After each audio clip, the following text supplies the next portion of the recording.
Nossas férias estão terminando da célula, glória a Jesus. Nós iremos voltar em fevereiro, acho que todos os irmãos estão cientes.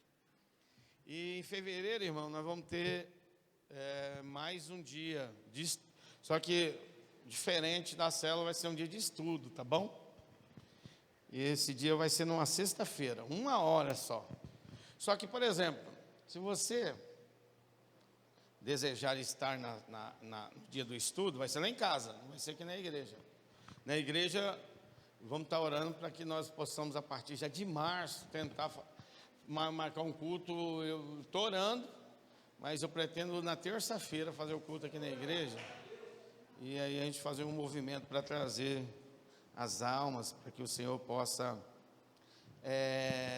nos visitar e nós mover o ano de 2023. Amém, irmãos? Vou repetir, a nossa célula na segunda-feira, então, não segunda agora, que ainda é janeiro, na outra segunda já vamos ter a nossa primeira célula do ano, primeiro culto lá em casa, culto no lar do ano de 2022. Na sexta-feira seguinte, vai ser o estudo, por exemplo, vai ser 3 dias.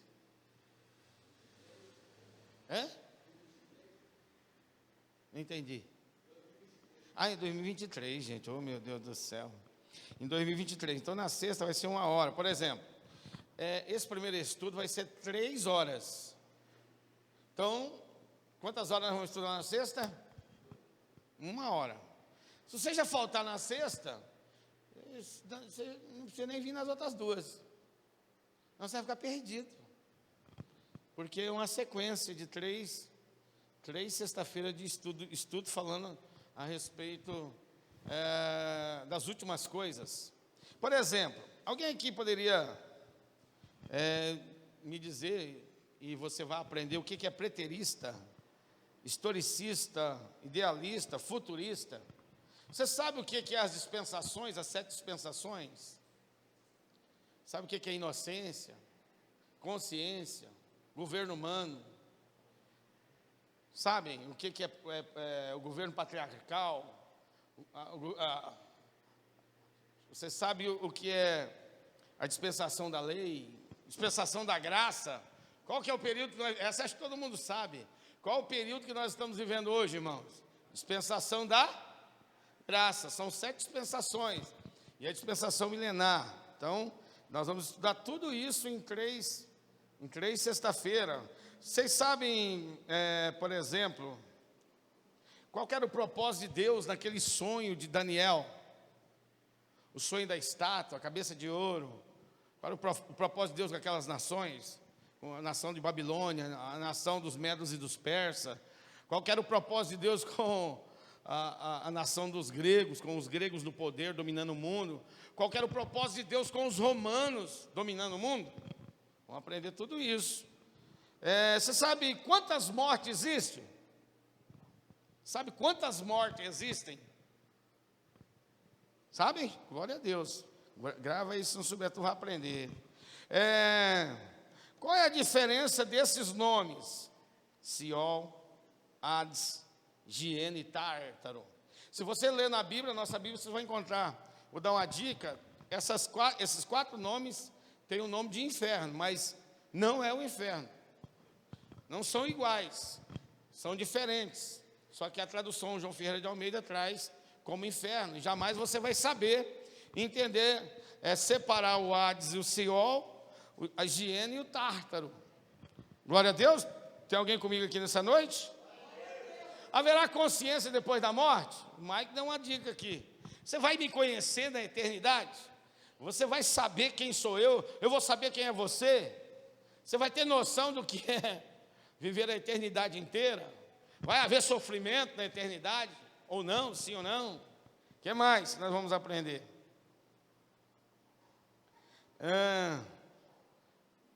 É isso aí. E mais algumas coisas, tá bom? Então vai ser na sexta-feira. Esteja orando que nós estamos, o propósito para esse ano, voltar no culto na terça-feira.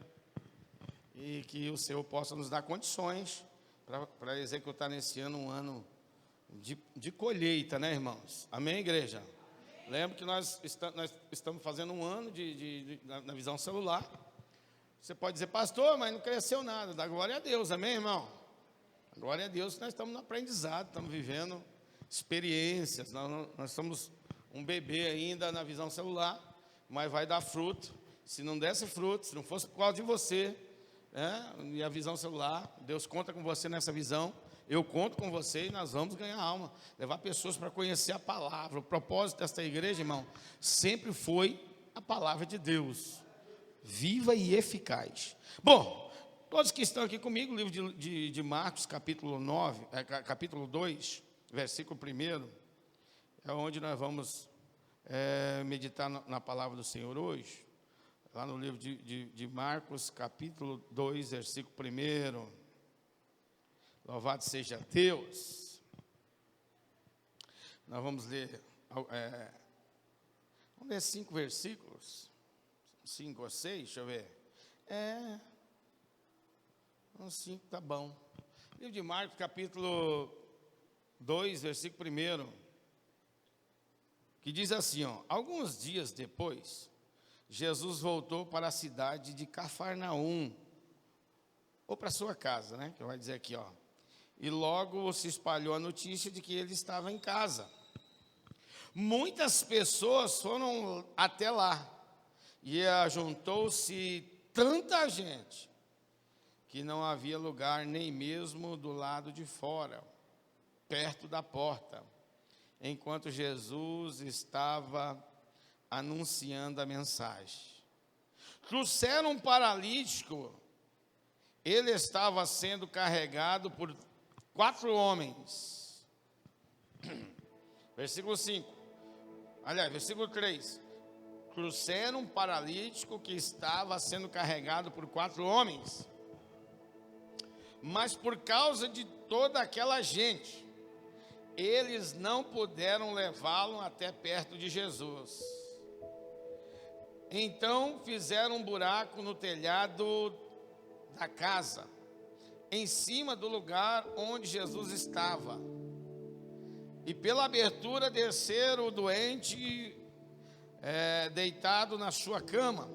Jesus viu que eles tinham fé.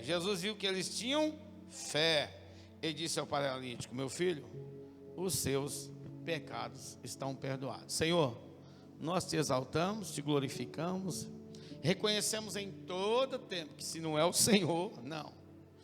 Se não fosse o Senhor morrer naquela cruz, se não fosse o Senhor dar a sua vida por nós, eu reconheço que eu não estaria aqui, mas a tua graça nos alcançou. O Senhor morreu na cruz e escolheu eu e esses irmãos para estarmos reunidos, fortalecendo um ao outro, dando, Senhor, ânimo e coragem para continuar, para permanecer firmes, para estar sempre disposto a atender o teu chamado e obedecer a tua palavra. Meu Deus, nós reconhecemos em todo o tempo que o Senhor é Deus e é maravilhoso e é bom para conosco. Senhor, nós te louvamos nesse instante, fala conosco, no nome de Jesus, amém. Glória a Deus. Irmãos, o interessante de Marcos, eu gostei mais desse texto e quis trazer a leitura nesse texto, porque tinha a casa. Se você ler lá em Mateus capítulo 9, do versículo 1 a 8, você não vai achar. Se você ler Lucas capítulo 5, do 17 ao 26, também não tem. Apesar, Mateus capítulo 9 nem faz menção da casa e nem do telhado. Só diz que 4 amigos levaram o paralítico até onde Jesus estava, reunido com a grande multidão. Sabemos que foi Mateus, o levita, que escreveu o seu livro, direcionado aos hebreus. Se nós lermos em Lucas capítulo 5, no versículo 17, fala também, não fala da casa, mas fala no mesmo formato que João Marcos escreve, dizendo que eles abriram o telhado e desceram a cama diante de Jesus. Eu gostei do Marcos só porque tem a figura e a palavra da casa. Irmãos, o local era Cafarnaum. Cafarnaum, irmãos, era uma cidade à beira do Mar da Galileia, que o Mar da Galileia não é o mar. Talvez nós que moramos tão longe E eu espero um dia estar lá. Alguém quer ir comigo? Eu quero ver esse mar da Galileia. Mas é um lago de água doce, que ele é tão grande que batizaram e colocaram o nome de Mar da Galileia. Então Jesus morava próximo desse lago, onde localizava a cidade de Cafarnaum. Então a cidade de Cafarnaum, se fosse dividir como nós temos aqui no nosso país, para a gente entender, como estado, por exemplo, nós moramos em Sorocaba, no estado de São Paulo.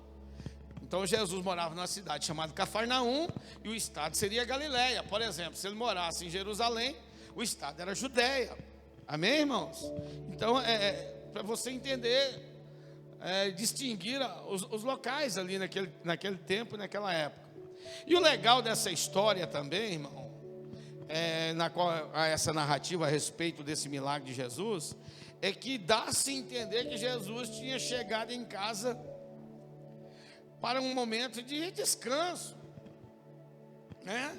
Ele tinha saído das missões, e naquela época, 99,9% o trabalho dele era feito a pé.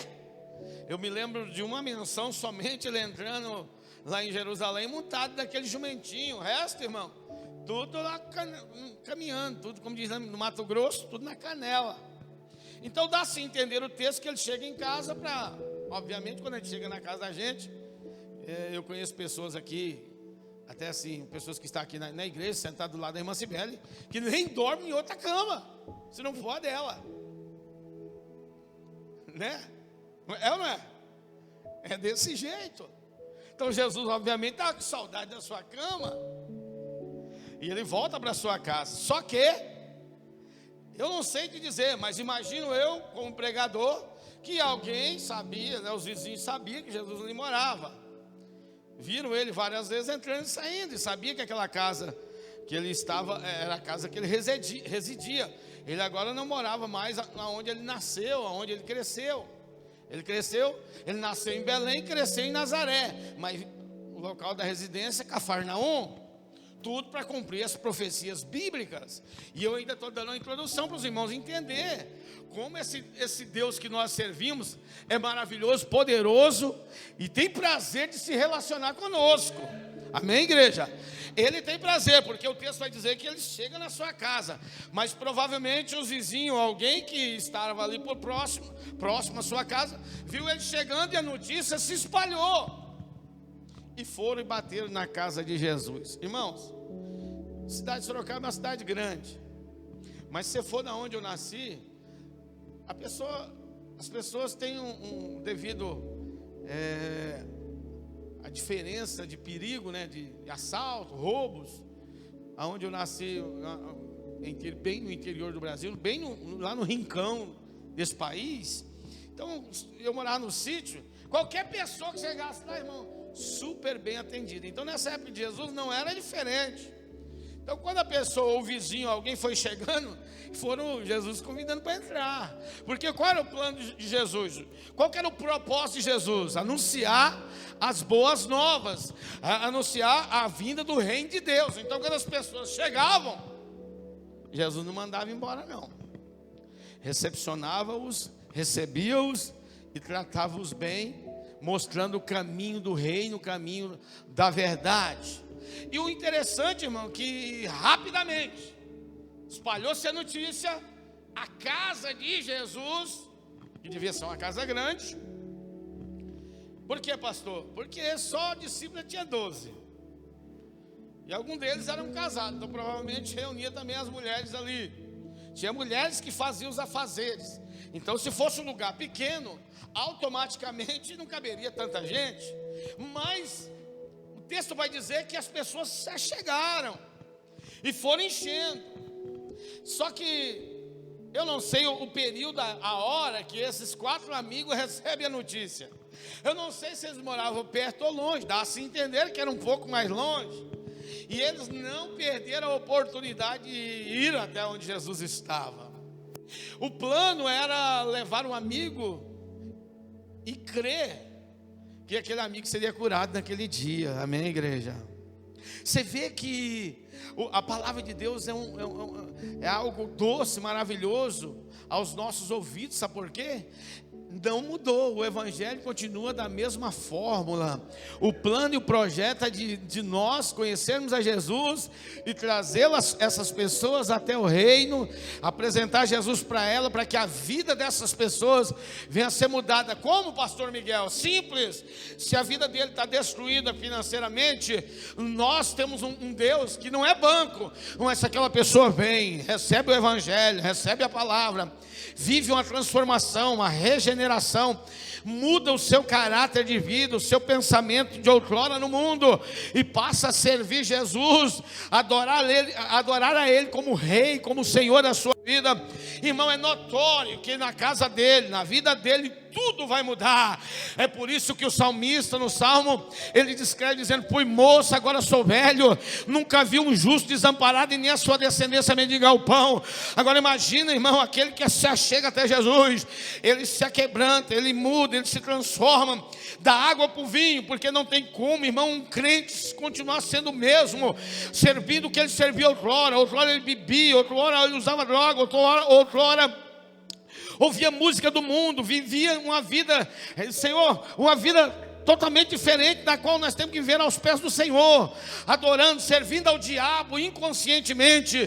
Quando entramos na casa do Senhor, mudamos a nossa atitude, mudamos a nossa postura, porque cremos que Ele é o Senhor das nossas vidas, passamos a viver uma vida para Ele. Irmão, se a sua vida está destruída financeiramente, Ele vai colocar a sua vida financeira no lugar. Se o teu casamento está destruído, briga acima de briga, porque há uma atuação demoníaca, há demônios agindo dentro do seu casamento, tentando destruir, acabar, aterrorizar a sua casa. A partir do momento que Jesus entra lá, o Espírito de Deus passa a morar dentro da tua casa, automaticamente a tua vida vai ser totalmente diferente. É esse Jesus que esses moços estavam em busca. Era desse Jesus que eles já tinham ouvido falar a respeito do seu ministério, e eles tinham convicção que Jesus ia mudar a história do amigo. E quando ele chega, irmão, carregando, pastor Miguel, não tinha SAMU? Tinha não. Não tinha ambulância? Tinha não. Levaram o amigo nas costas, botaram numa maca, imagina uma maca, deitaram ele, colocaram nos ombros e levaram até Jesus. E chegando lá, irmão, a casa estava abarrotada de gente, não passava por canto nenhum. E um deles tiveram a ideia: não temos o que nós podemos fazer. Eu só vejo, eu não sei qual deles, olhando para cima, só tem uma solução: o telhado é o único lugar que nós podemos levar o nosso amigo. Irmão, eu não sei a distância, mas carregar, talvez no ombro, talvez cansava no ombro, mudava para a mão, talvez parava um pouco, deitava-se ele no chão, né? No momento que eles descansavam, eles paravam. Quando chegou lá, irmão, eu fico imaginando a ideia desse irmão, desse amigo, de colocar aquele enfermo, aquele paralítico pelo telhado. Eu vou te ser sincero, irmão, eu ia dizer para ele: mas meu amigo, tu não reparou que nós temos que subir lá em cima, nós vamos ter que fazer aqui um malabarismo para a gente colocar esse moço diante de Jesus? Você parou para analisar o trabalho que isso vai nos dar? E eu imagino o outro dizendo: mas nós viemos aqui para quê?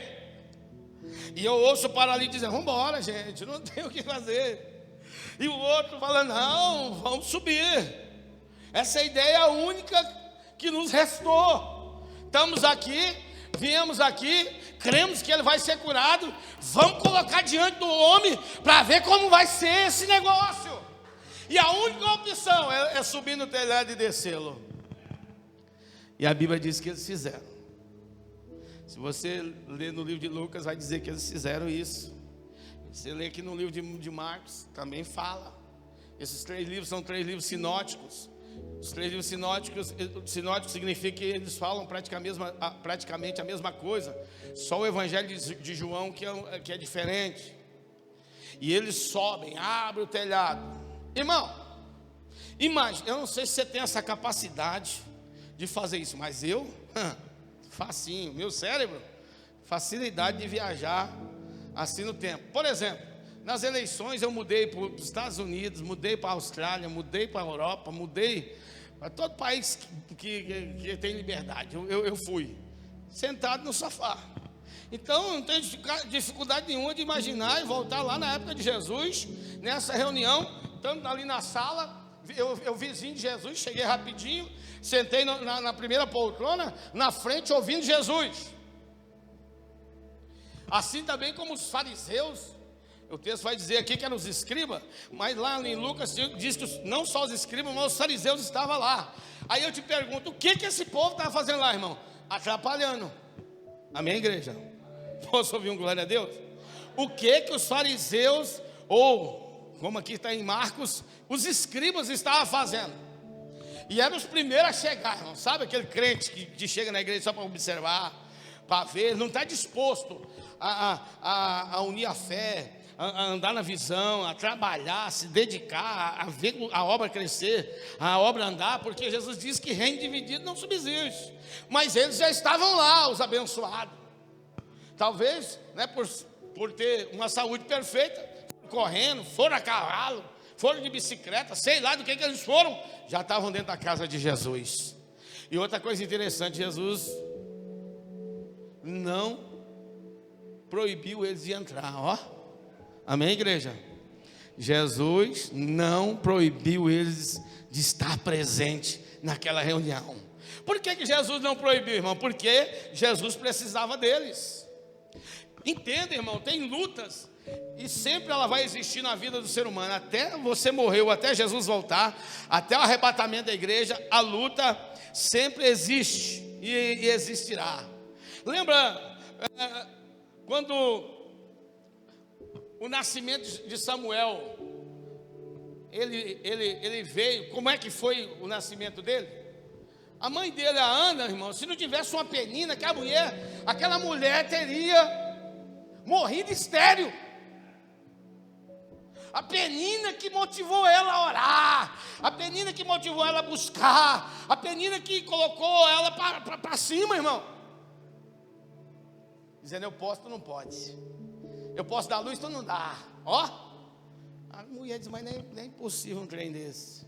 Assim é no ministério de Jesus. Aqueles homens, irmãos, estavam ali para dar ênfase, colocar o ministério de Jesus não para baixo, mas sim para cima, para demonstrar o quanto Jesus que nós servimos é Deus. Amém, igreja? O quanto Ele é Deus, o quanto Ele é Deus, o quanto Ele é Senhor na terra. Aí desce aquele moço e Jesus olha naquele homem deitado e diz, os teus pecados são perdoados. Aí, irmãos, aqueles homens que chegaram cedo, não sei como, que eram estudiosos, conhecedores da Bíblia, disseram, para você entender, disseram como eu dizia com meu pai. Já contei essa história, acho que vai ficar fácil para vocês entenderem. Amém, igreja? Você sabe como é que eu conversava com meu pai? Com meu pai, irmã, eu falava assim com ele, ó. O velho era brabo, ignorante, qualquer coisinha cortava a gente na cinta. Então, eu falava para ele em pensamento, só em pensamento. Mas Sibeli, eu falava, seu Floriano, eu não concordo de nós ir plantar braquiara hoje, só em pensamento. Aí eu imaginava ele respondendo, você vai sim, rapaz, senão corte você na cinta. Aí eu mesmo respondia, não, o senhor está certo, então nós vamos, está resolvido, o senhor decidiu. Aqueles homens, quando ouvem Jesus falar assim, perdoados são os teus pecados, eles pensam, peraí, agora ele falou blasfêmia, porque quem pode perdoar pecado senão Deus? Amém, igreja? Quem pode perdoar pecado senão Deus? Então, se aqueles homens não tivessem lá o milagre não seria maior. Nós não teríamos hoje uma convicção e uma certeza de que Jesus é Deus. Porque o diálogo entre o pensamento deles e a resposta de Jesus, porque eles pensaram, não falaram. Se você prestar atenção aí no texto, do jeitinho que eu falava com meu pai, do jeitinho que eu conversava com ele, e ele sempre prevalecia, tanto em todos os assuntos, em todos os diálogos que eu tinha com meu pai em pensamento, ele sempre ganhava, nunca perdeu um, nunca, irmão. Ele diz, versículo 5, Jesus disse para o paralítico: meu filho, os seus pecados estão perdoados. E alguns mestres da lei que estavam sentados ali começaram a pensar, vê se não é igualzinho, pensamento meu, e disseram: olha, o que é que este homem está dizendo? Isso é blasfêmia contra Deus. Ninguém pode perdoar pecados senão só Deus.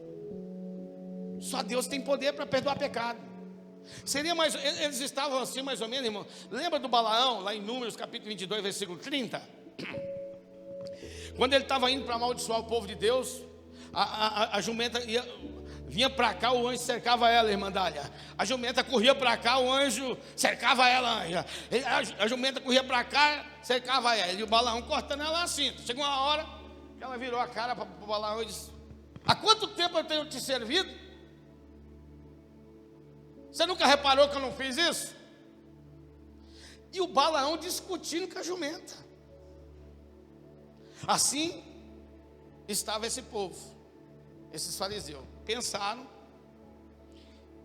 E aí Jesus começa a falar com eles. E eles, irmão, por que eles eram semelhantes ao Balaão? Porque se é o Miguel, dizia: mas peraí, não, parou. Como é que ele sabe o que eu estou pensando? Como é que ele tem noção? Não, é impossível, esse cara, não. Na hora eu falo assim: não precisa nem fazer o apelo, já estou entregando minha vida ao Senhor, verdadeiramente o Senhor é Deus, amém, igreja? Eu preguei na quinta-feira a respeito de, que é parecido, o sonho da estátua, quando o Nabucodonosor sonhou com a estátua, e ele ia matar os magos, os encantadores, os caldeus, os sábios, se não contasse o sonho e a sua interpretação. Era a mesma coisa, irmão. Jesus diz: perdoados estão os teus pecados. Aí eles pensaram: não, mas quem perdoa pecado é Deus. Aí Jesus responde eles. Mas eles eram tão incrédulos, irmão. Tá que nem o Balaão, falando com um bicho que nunca viu o bicho falar, e temando com o bicho ainda. Até que a gente falou: se não tem um anjo na frente, aliás, um anjo se manifesta dizendo: se ela passa, o seu pescoço se cava. Amém, igreja? Será que nos nossos dias tem crente que nem esses escribas aqui de Marcos e os fariseus de Lucas, capítulo 5, versículos 17 a 26?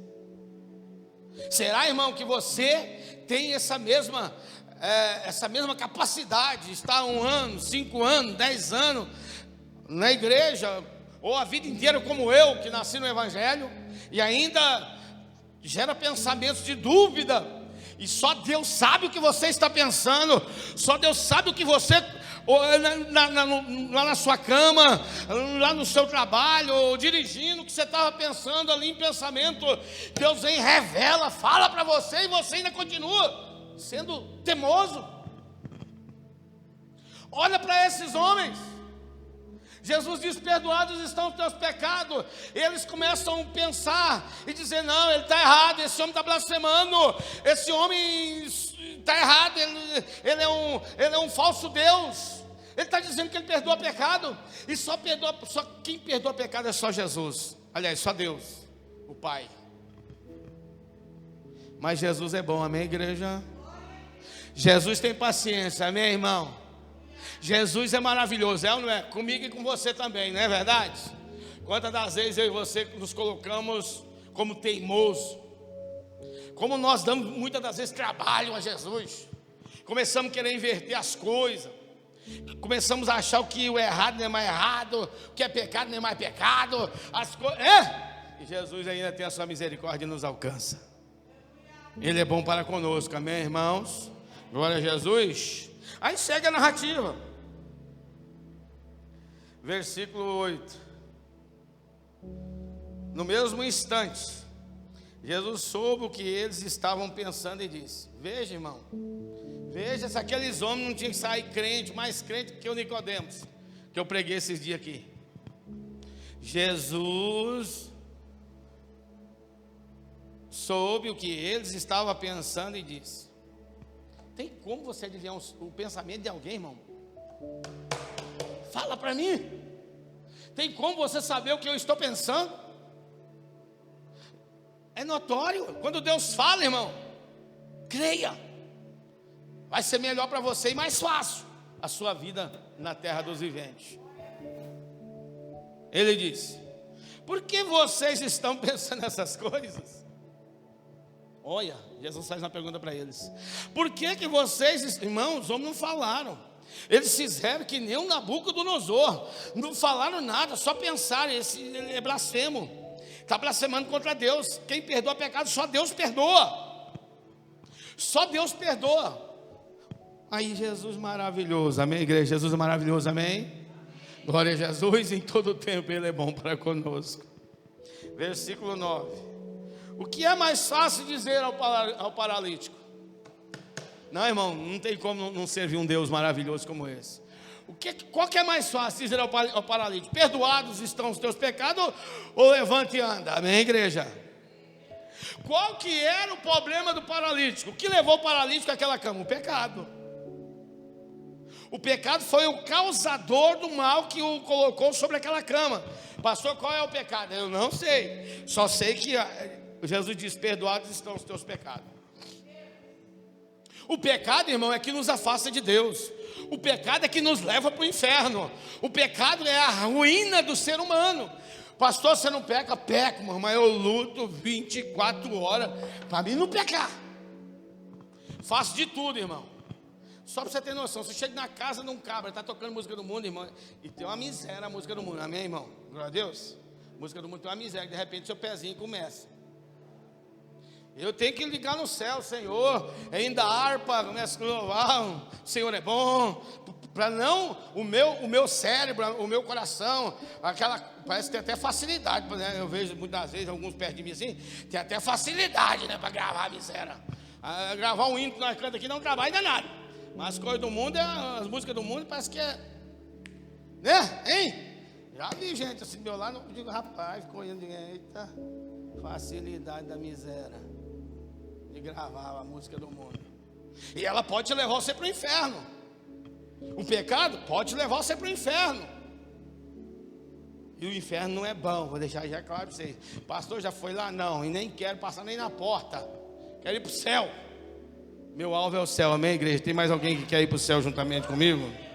Glória a Jesus. Jesus disse: qual é mais fácil? Versículo 10. Pois eu vou mostrar a vocês que eu, o Filho do Homem, tenho poder na terra para perdoar pecado. Jesus estava dizendo: se eles fossem espirituais, que conheceram a Bíblia, irmão, e não praticar, irmão, talvez a eternidade você vai ser até pior. Vai ser mais difícil. Não é bom ir para o inferno, mas você ir conscientemente. É que nem a blasfema contra o Espírito Santo. O Espírito Santo fez tanto por você. Aí chega um dia, as coisas na terra, irmã, da terra. As coisas da terra é da terra, amém, irmão? O seu corpo físico vai ficar aqui.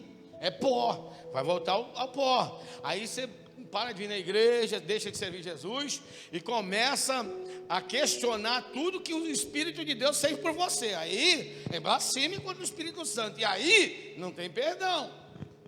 São coisas que você tem que tomar muito cuidado. É direcionar o que o Espírito de Deus fez na sua vida, dando isso como crédito que foi o diabo que fez. Eita, aí fica difícil.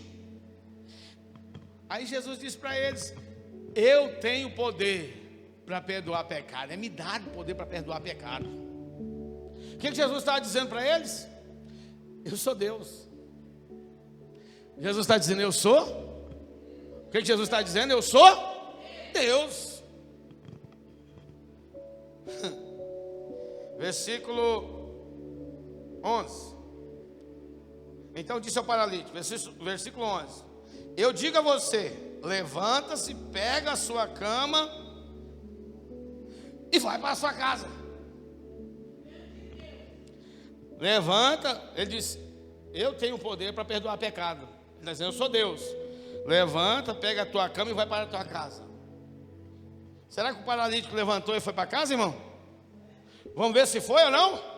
Versículo 12. No mesmo instante, o homem se levantou na frente de todos, pegou a sua cama e saiu. Todos ficaram muito admirados e louvaram a Deus, dizendo, nunca vimos uma coisa assim. Nunca vimos uma coisa assim.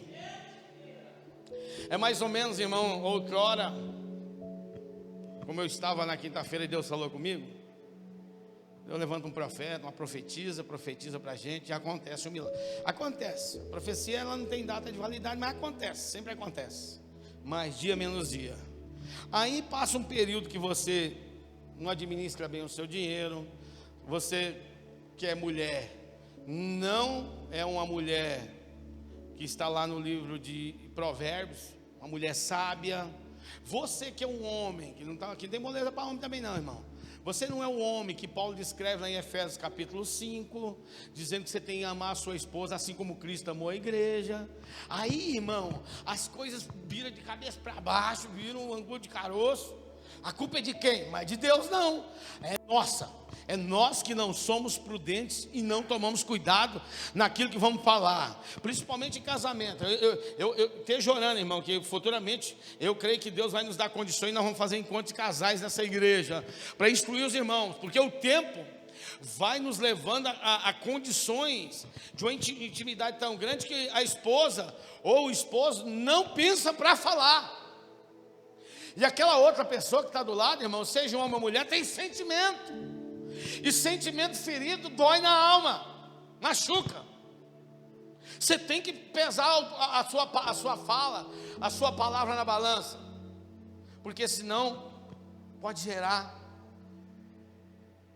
na sua vida prejuízos. Mas Deus permitiu essa prova. Não, você pegou com a mão. Você xingou, reclamou, durão demais, valente. Crente não é valente não, irmão.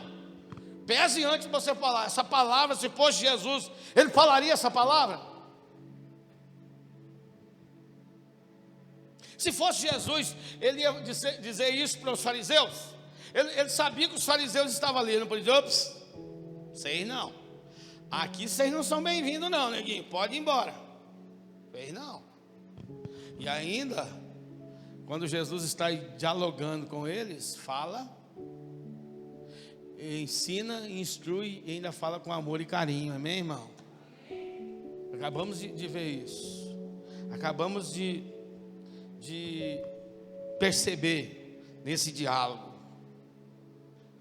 como essas 4 pessoas colocaram a sua fé em Jesus, como elas colocaram a fé delas em prática em Jesus. Elas sabiam que tinham fé? Até então não. Até então, irmão, elas estavam agindo como um ato de amor ao amigo. Mas Jesus disse que foi por causa da fé daqueles 4. Amém, igreja? A fé dos 4 gerou uma grande vitória na vida de um amigo. Agora imagine a vida da sua esposa, do seu esposo. Imagina a vida do seu irmão, do seu pai, de sua mãe, irmão. Se um amigo, usando a fé, Deus operou e realizou, será que a sua fé está tão pequena, está menor que um grão de mostarda? O quanto você tem usado a sua fé em Jesus, para que o nome dele venha a ser glorificado? O quanto você está disposto a usar a sua fé em Jesus, porque em Jesus não é no seu braço, não é na sua sabedoria, não é na sua bondade, que eu e você não somos nada, irmão. Nós somos, Jesus olha do céu e nos vê como um gafanhoto, nos vê como um ser insignificante, como um gafanhoto.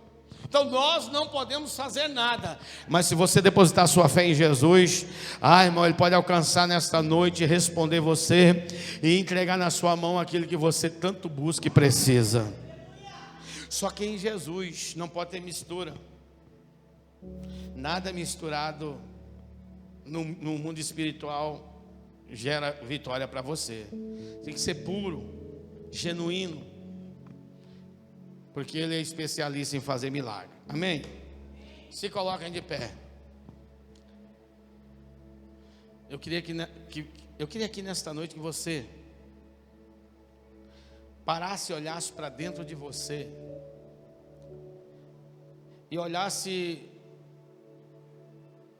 para você mesmo, como eu vou fazer para mim. Se dá para você medir a sua fé, para você alcançar como esses amigos alcançaram. Pastor, eles eram crentes? Não sei. Não sei. Provavelmente eram fariseus ou saduceus. Já vai entendendo. Eu, irmão, nasci na igreja. Eu, como aquele bebezinho ali, ó, nasci na igreja, desde o ventre da minha mãe, fui criado dentro da igreja. Então, automaticamente, glória, vamos orar pelos dízimos e pelas ofertas também. Automaticamente, irmãos, eu tenho que ser melhor do que esses 4 amigos, irmã Dália. Tem que ser. Irmã Rosângela, eu tenho que ser melhor do que esses 4. Eu conheço Jesus, eu ouço falar de Jesus desde o ventre da minha mãe.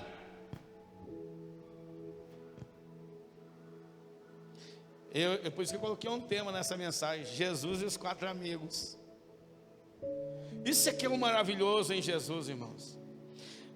A religiosidade é um perigo, porque a religiosidade quer gerar muita dificuldade. E Jesus é simplicidade. Mas lembre-se, Jesus é simples, então eu faço do jeito que eu quero. Não é isso que eu falei. É ordem e decência. Tem regras, tem normas e tem mandamento. Amém? Então, olhe para dentro de você. O que você veio buscar nesta noite? Se é para você, você tem que usar a sua fé. Se é para alcançar alguém da sua família, você tem que usar a sua fé. Se é para alcançar alguém no trabalho, na empresa, no emprego, você tem que usar a sua fé. A fé, irmão, é a chave, é o que liga, é o que conecta, é o que vai trazer na sua mão o que você necessita. E Deus vai olhar para o seu coração e dizer: verdadeiramente ele merece, ela merece, eu vou confirmar essa grande vitória. Porque a fé é o firme fundamento das coisas que se esperam e a prova das coisas que não se veem. Os 4 amigos estavam convictos que aquele paralítico ia ser curado, mas o paralítico não estava.